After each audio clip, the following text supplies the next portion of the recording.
Bienvenue, c'est Pierre Karadec, négociateur et conseiller en immobilier à Paris et dans le 92. Aujourd'hui, nous allons parler de votre appartement. Pourquoi votre appartement ne se vend pas à Levallois-Perret? 1. Une estimation trop haute dès le départ. Pour un particulier, il est très difficile d'estimer le prix de son bien immobilier, car il n'est pas très objectif. Souvent, on a tendance à attribuer de la valeur à des sentiments, à des émotions, à des souvenirs. Parce qu'on a vécu dans ce bien immobilier, les enfants sont passés par là, le mari, la maman, le papa. J'ai acheté la maison tant, donc la maison vaut tant. J'ai fait tant de travaux, donc la maison vaut tant. Sauf que le prix de vente ne se vend pas en fonction de ces critères.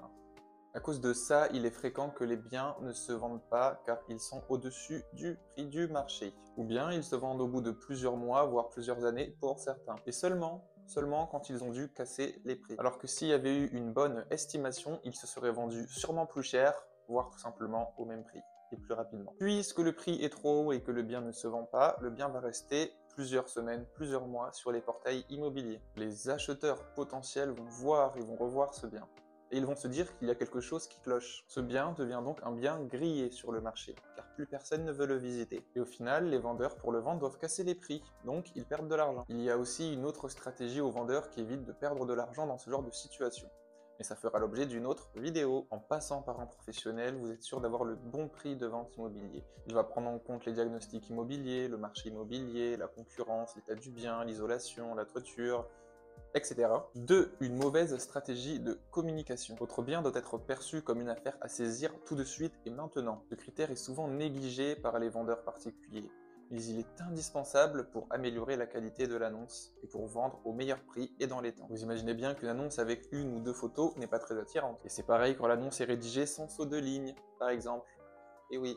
D'autre part, le placement de l'annonce et le nombre de sites internet est également important. Vous vous doutez bien que si votre annonce est en 3e page ou 4e page des résultats sur le Bon Coin, ou si elle est sur seulement un ou deux sites internet, elle ne sera pas autant vue que si elle est en première page, en haut, dans les 3 premières annonces, et sur plus de 200 portails immobiliers, comme moi je le fais.